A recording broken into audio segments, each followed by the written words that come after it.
Hi everyone, today's mini lesson is ratios and proportions. And the first thing we're going to start off with is finding two ratios that are equivalent to the given ratio. Equivalent means equal to.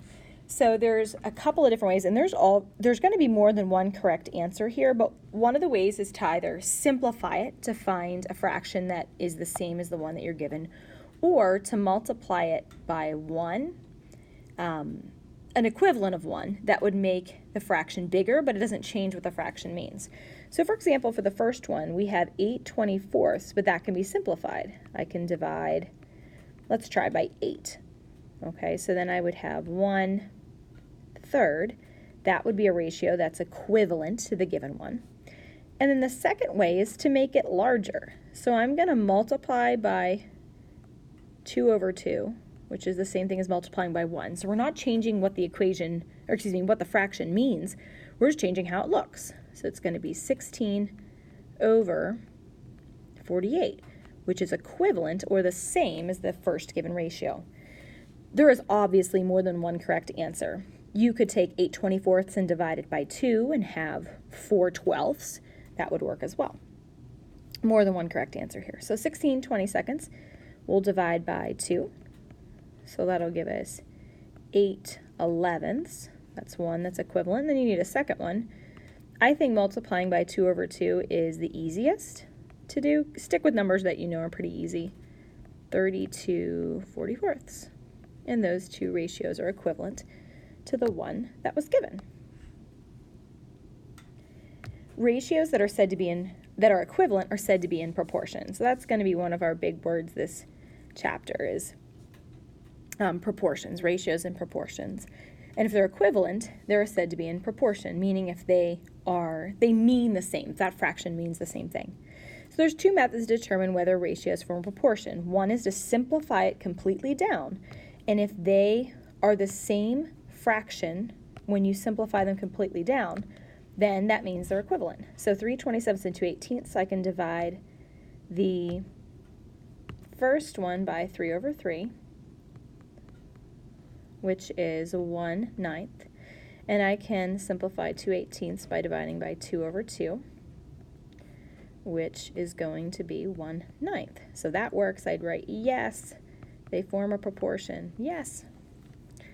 And then the second thing is to find a common denominator. So in the second one, there's a denominator of 12. In the first fraction, there's a denominator of 4.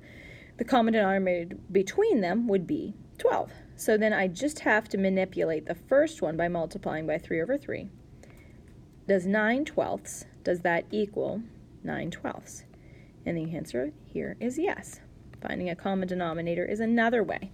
Now, let's look at that first one again. Would it have been the most efficient way to find a common denominator with 27 and 18? No, they're really big, so it's easier to simplify that one. In the second one, there was a natural progression between 4 and 12, so finding a common denominator there made more sense. Now let's go down to example 3. It says tell whether the ratios are proportional. So you use your best judgment. For the first one, 10 and 8, they're pretty big, so I'm going to simplify down and check them that way. So I'm going to divide by 2/2, which is going to give me 3/4, and I'm going to divide by 2/2 again, which is going to give me 4/5. Is 4/5 equal to 3/4? And the answer is no, not in proportion.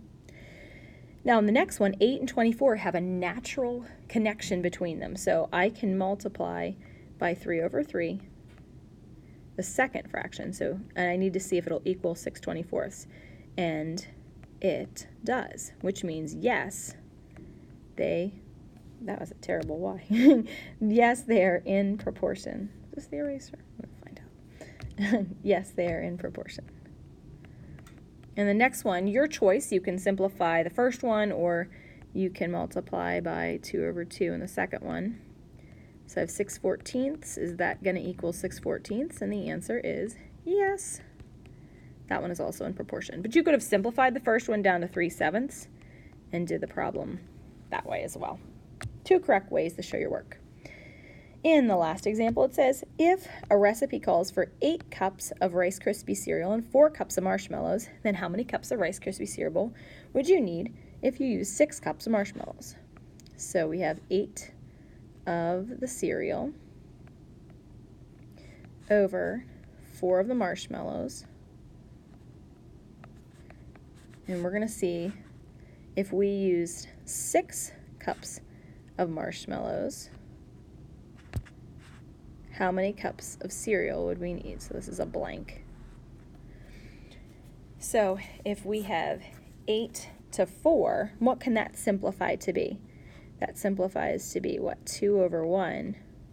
So if I want this to be 2 over 1, what could I put in the numerator that would simplify to make this 2 over 1?